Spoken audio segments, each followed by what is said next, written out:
Hello दोस्तों, कैसे हैं आप सब। स्वागत है आपका अपने YouTube channel S online study में। दोस्तों आज हम आपके लिए बहुत ही महत्वपूर्ण सिलेक्टेड प्रश्न लेके आए हैं जो आने वाले एग्जाम में काफ़ी इंपॉर्टेंट साबित हो सकते हैं। एनवायरनमेंट ईवीएस से प्रश्न लिए गए सिलेक्टेड प्रश्न हैं जो आपकी परीक्षा में पूछे गए हैं। दोस्तों अगर आप चैनल पर नए हैं तो चैनल को सब्सक्राइब कर लीजिए। वीडियो अच्छी लगे तो लाइक ज़रूर करिएगा। यहाँ पे जितने भी प्रश्न लिए गए दोस्तों, शिक्षक भर्ती की तैयारी आप कर रही हैं, ऑल एग्ज़ाम की तैयारी कर रहे हैं तो आपके लिए बहुत ही इम्पोर्टेंट साबित होने वाले हैं ये प्रश्न। आप इस वीडियो के आखिरी तक बने रहें। तो आइए हम देखते हैं दोस्तों आपकी परीक्षा में किस तरह से प्रश्न पूछा जाता है। निम्नलिखित में से कौन सा जैव मंडल का अजैविक घटक नहीं है, बताइएगा।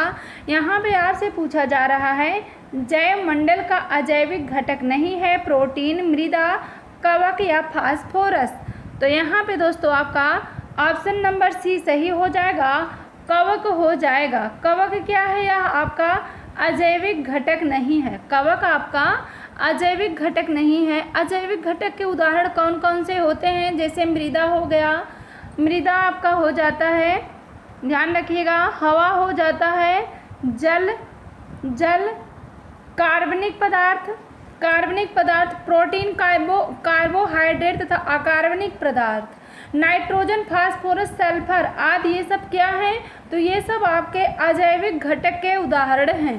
तो यहाँ पे आपसे पूछा जा रहा था कि अजैविक घटक के उदाहरण नहीं है तो प्रोटीन भी हो जाएगा, मृदा भी हो जाएगा, फास्फोरस भी हो जाएगा, परंतु दोस्तों आपका कवक नहीं होगा। ऑप्शन नंबर आपका सी यहाँ पे सही हो जाएगा। ऑप्शन नंबर सी सही हो जाएगा। नेक्स्ट प्रश्न देखते हैं। घास भूस क्षेत्र के परितंत्र की खाद्य श्रृंखला में सबसे उच्च स्तर के उपभोक्ता होते हैं, शाकाहारी होते हैं, मांसाहारी, जीवाणु, मांसाहारी या शाकाहारी, बताइएगा। ऑप्शन नंबर यहाँ पे आपका कौन सा हो जाएगा, तो दोस्तों आपका मांसाहारी होता है, परंतु यहाँ पे कोर्ट ने क्या माना है, जीवाणु माना है। क्या माना है, तो जीवाणु माना है। ऑप्शन नंबर कहीं कहीं पे सी सही दिया जाता है और कहीं कहीं पे ऑप्शन नंबर आपका बी सही हो जाता है, मांसाहारी हो जाता है। तो यहाँ पे हम आपको मांसाहारी ही बता रहे हैं। ऑप्शन नंबर आपका यहाँ पे बी सही हो जाएगा। देख लेते हैं दोस्तों कैसे यहाँ पे चलता है जो कि घास किसने खाया, मेढक को किसने खाया, इस तरह से तो जो श्रृंखलाएं बनती हैं उसको हम देख लेते हैं किस तरह से खाद्य श्रृंखला आपकी बनती हैं। तो पहले घास आता है, घास आपका क्या हो जाएगा, तो उत्पादक हो जाएगा, ध्यान रखिएगा। घास आपका क्या हो जाता है, तो उत्पादक हो जाता है, उत्पादक हो जाता है। उसके बाद आता है टिड्डा आ जाता है। टिड्डा के बाद क्या आता है, मेढक आता है, मेढक के बाद सर्प आता है, सर्प के बाद क्या आता है, गिद्ध आता है, ध्यान रखिएगा, सर्प के बाद गिद्ध आता है। तो यहाँ पे जो घास है दोस्तों वह आपका क्या हो जाएगा, उत्पादक हो जाएगा। घास आपका उत्पादक हो जाएगा, टिड्डा आपका प्राथमिक उपभोक्ता हो जाएगा। ध्यान रखिएगा आपकी परीक्षा में पूछा जा सकता है कि प्राथमिक उपभोक्ता कौन होता है, तो वहाँ पे ऑप्शन में दे देंगे सांप होगा, गिद्ध होगा, मेढक होगा या टिड्डा होगा। तो आपका प्राथमिक उपभोक्ता दोस्तों टिड्डा हो जाता है। प्राथमिक उपभोक्ता क्या हो जाएगा, तो टिड्डा हो जाएगा, ध्यान रखिएगा। उसके बाद मेढक देगा। दूसरा अगर आपसे पूछ ले द्वितीयक उपभोक्ता क्या होता है, तो द्वितीयक उपभोक्ता आपका मेढक हो जाता है, ध्यान रखिएगा। द्वितीयक उपभोक्ता आपका क्या होगा, तो मेढक होगा। थोड़ा सा लिखने में दिक्कत होती इसलिए हम कई बार बोलते हैं दोस्तों ताकि आप नोट कर लीजिए। उसके बाद तृतीयक उपभोक्ता क्या हो जाएगा, तृतीयक उपभोक्ता आपका सर्प हो जाएगा, तृतीयक उपभोक्ता आपका सर्प हो जाएगा। उसके बाद मांसाहारी सबसे आखिरी वाला क्या हो रहा है, तो गिद्ध होगा, क्योंकि गिद्ध मांसाहारी होता है। अब हम देखते हैं श्रृंखलाएं किस तरह से बनी है। जैसे घास आपका प्राथमिक उपभोक्ता हुआ, घास को कौन खाया, तो टिड्डे ने खा लिया, फिर टिड्डे को कौन खाया, मेढक ने खा लिया, मेढक को कौन खाया, सर्प ने खाया, सर्प को कौन खाया, तो गिद्ध ने खाया। इस तरह से आपकी जो श्रृंखलाएं हैं वो चलती हैं। कैसे चलती हैं? तो आपका अगर पूछ ले उत्पादक क्या होगा, उत्पादक आपका घास हो जाएगा। प्राथमिक उपभोक्ता आपका टिड्डा हो जाएगा। द्वितीयक उपभोक्ता आपका मेढक हो जाएगा। तृतीयक उपभोक्ता आपका सर्प हो जाएगा। चतुर्थ और अंतिम उपभोक्ता आपका क्या होगा? तो वह आपका गिद्ध हो जाएगा। इस तरह से आपकी परीक्षा में प्रश्न पूछा जाता है, तो आप नोट जरूर करिएगा। इन सब के बाद आखिरी क्या आता है दोस्तों? अब गिद्ध को कौन? तो वहां पे अपघटक हो जाता है। अपघटक आखिरी क्या होता है? तो अपघटक होता है, जिसको हम कवक भी कहते हैं। आगे बढ़े, नेक्स्ट प्रश्न देखते हैं। तो यहाँ पे आपका क्या पूछा गया था? ऑप्शन नंबर हमने बी बताया था। नेक्स्ट प्रश्न देख लेते हैं। पारिस्थितिक तंत्र में ऊर्जा का मुख्य स्रोत है। पारिस्थितिक तंत्र में ऊर्जा का मुख्य स्रोत क्या है? एटीपी है, सूर्य प्रकाश है, डीएनए है, आरएनए है। बताइएगा। ऑप्शन नंबर यहाँ पे दोस्तों आपसे क्या पूछा जा रहा है? पारितंत्र में ऊर्जा का मुख्य स्रोत।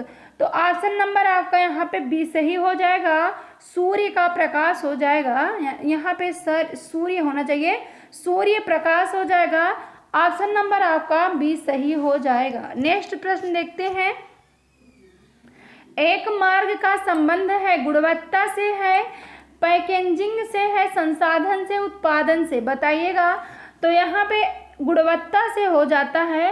ऑप्शन नंबर आपका ए सही हो जाएगा। गुणवत्ता से होता है, इसे कृषि खाद्य पदार्थों में लगाया जाता है। तो ऑप्शन नंबर आपका ए सही हो जाएगा। नेक्स्ट प्रश्न देखते हैं। किस खाद्य श्रृंखला में शाकाहारी होते हैं? किस खाद्य श्रृंखला में शाकाहारी होते हैं? प्राथमिक उत्पादक, प्राथमिक उपभोक्ता, द्वितीयक उपभोक्ता, अपघटनकर्ता। तो बताइएगा दोस्तों, ऑप्शन नंबर यहाँ पे आपका कौन सा हो जाएगा? तो प्राथमिक उपभोक्ता हो जाएगा। खाद्य श्रृंखला की बात की जा रही है, किसी खाद्य श्रृंखला शाकाहारी, यहाँ पे किसकी बात हो रही है? तो शाकाहारी की बात हो रही है। तो प्राथमिक उपभोक्ता आपका क्या हो जाता है? तो शाकाहारी हो जाता है। ऑप्शन नंबर यहाँ पे आपका बी सही हो जाएगा। शाकाहारी खाद्य श्रृंखला में शाकाहारी प्राथमिक उपभोक्ता होता है, जो हमेशा हरे पौधों को खाता है। क्या करता है? तो वह हमेशा हरे पौधों को खाता है। ऑप्शन नंबर आपका ए सही हो जाएगा। नेक्स्ट प्रश्न देखते हैं। भू परिस्थितिक तंत्र में ऊर्जा का महत्वपूर्ण स्रोत है, सूर्य है, पृथ्वी है, चंद्रमा है या शुक्र है? तो बताइएगा। ऑप्शन नंबर यहाँ पे क्या हो जाएगा? भू परिस्थितिक तंत्र में ऊर्जा का स्रोत पूछा जा रहा है, तो सूर्य हो जाएगा। ऑप्शन नंबर आपका ए सही होगा। नेक्स्ट प्रश्न देखते हैं। जब एक जीव लाभ देता है बगैर दूसरे सहवासी जीव को प्रभावित किए तो क्या कहलाता है? परजीवी, सहभोजी, मृतोपजीवी या सहजीवी? बताइएगा। तो उसे सहभोजी कहा जाता है। ऑप्शन नंबर आपका बी सही होगा। आगे बढ़े, नेक्स्ट प्रश्न देखते हैं। जब मोर सांप को खाता है, सांप कीड़ों को खाता है और कीड़े हरे पौधों को खाते हैं, तो मोर का पोषण तल क्या है? प्राथमिक उपभोक्ता, अंतिम अपघटक, प्राथमिक अपघटक, खाद्य पिरामिड के शीर्ष पर। तो बताइएगा। ऑप्शन नंबर आपका क्या हो जाएगा? तो खाद्य पिरामिड के शीर्ष पर हो जाएगा। ऑप्शन नंबर डी सही होगा। नेक्स्ट प्रश्न। जो शाकाहारी जंतु भोजन के लिए हरे पौधों पर निर्भर रहते हैं, क्या होता है? उसको क्या कहते हैं? प्रथम चरण के उपभोक्ता, द्वितीय, तृतीय चरण या उपभोक्ता? तो बताइएगा। तो उसको कहा जाता है प्रथम चरण का उपभोक्ता। ऑप्शन नंबर आपका ये सही हो जाएगा। आगे का प्रश्न देख लेते हैं। दोस्तों, अगर आपको वीडियो अच्छी लगे तो लाइक जरूर करिएगा, चैनल को सब्सक्राइब करें, दोस्तों तक जरूर शेयर करें। इकोसिस्टम की सही परिभाषा क्या है? इकोसिस्टम की सही परिभाषा कौन सी है? बताइएगा।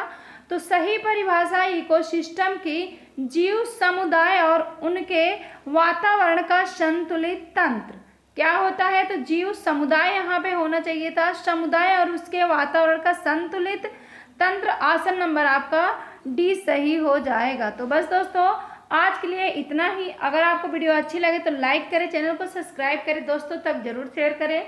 बोलचाल में भी कोई त्रुटि हुई तो उसके लिए क्षमा करें। तब तक के लिए धन्यवाद। Thank you. दोस्तों एक मेरे चैनल का नाम है अभय स्टडी वन, आप सर्च करिएगा अभय स्टडी वन से, तो वहाँ पे आपको हिंदी के संपूर्ण चैप्टर और प्रैक्टिस सेट हर रोज़ आपको दिए जाते हैं। तो आप उस चैनल पर भी जाके चैनल को सब्सक्राइब कर लीजिए ताकि इस तरह की वीडियो हम सबसे पहले आपके पास पहुँचा सकें। तो बस दोस्तों आज के लिए इतना ही, धन्यवाद।